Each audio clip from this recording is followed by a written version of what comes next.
సర్పంచ్లకు మరియు చిన్న కాంట్రాక్టర్స్కు బిల్లులు చెల్లించడం లేదని హరీష్ రావు విమర్శించారు. బీఆర్ఎస్ హయాంలో పెండింగ్ లేకుండా బిల్లులు చెల్లించామని అన్నారు. ఈ సమాధానంపై మంత్రి శ్రీధర్ బాబు స్పందించారు. సర్పంచ్కు 270 కోట్లు ప్రతి నెల ఇస్తే బకాయిలు ఎక్కడి నుంచి వచ్చాయని ప్రశ్నించారు మంత్రి శ్రీధర్ బాబు.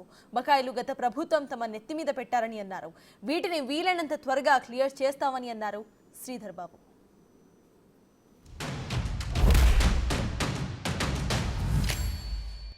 పల్లె ప్రగతి కింద ప్రతి నెల 275 కోట్ల రూపాయలు మేము గ్రామ పంచాయతీలకు ఇచ్చాం.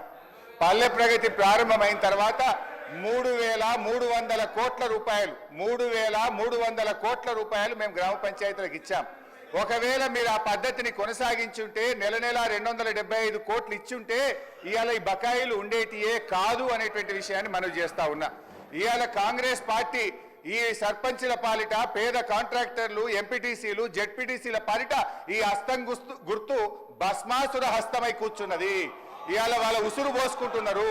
సో దయచేసి మంత్రి గారిని నేను స్పష్టంగా అడిగా, సంవత్సర కాలంలో మీరు క్లియర్ చేయలేదు. ఒక్క నవంబర్లో బడా కాంట్రాక్టర్లకు 1,200 ఇచ్చారు. అందులో సగం ఇస్తే సర్పంచ్ల బిల్లులు క్లియర్ అవుతుండే. ఎప్పట్లోకి ఇస్తారో స్పష్టంగా చెప్పండి అంటే త్వరలో ఇస్తాం, చూస్తాం, చేస్తామన్నారు.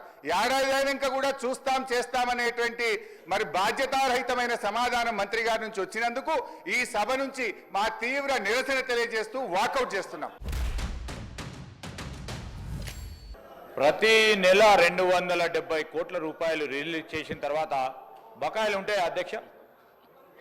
మేము డిసెంబర్లో ప్రభుత్వాన్ని ఏర్పాటు చేయడం జరిగింది. ఫిబ్రవరి మాసంలో సర్పంచుల పదవీ కాలం పూర్తయింది. ఒకవేళ ఉన్న ఒక నెల కాల సంబంధించిన బకాయిలు ఉంటుండే. ఆయనేమో ఒక పక్షాన 270 కోట్ల రూపాయలు ప్రతి నెల ఇచ్చాము అని చెప్పినప్పుడు బకాయిలు ఎక్కడివి అధ్యక్ష? ఎక్కడైనా తీసుకొచ్చి పెట్టుకున్నారు అధ్యక్ష? ఈరోజు వారి ప్రభుత్వ హయాంలో సర్పంచులు ఉప సర్పంచులు ఆత్మహత్య చేసుకున్నారు. వారు సమాధానం చెప్పాలా. ఈరోజు గౌరవ మా పంచాయతీరాజ్ శాఖ మంత్రివర్యులు చెప్పారు, ఏ విధంగానైతే బకాయిలు మా నెత్తిపైన పెట్టి వారి ప్రభుత్వం ఆ రోజు మేము తీసుకున్న వారసత్వాన్ని ఒకటి తర్వాత ఒకటి పూరించే ప్రయత్నం చేస్తూ ఉన్నాం.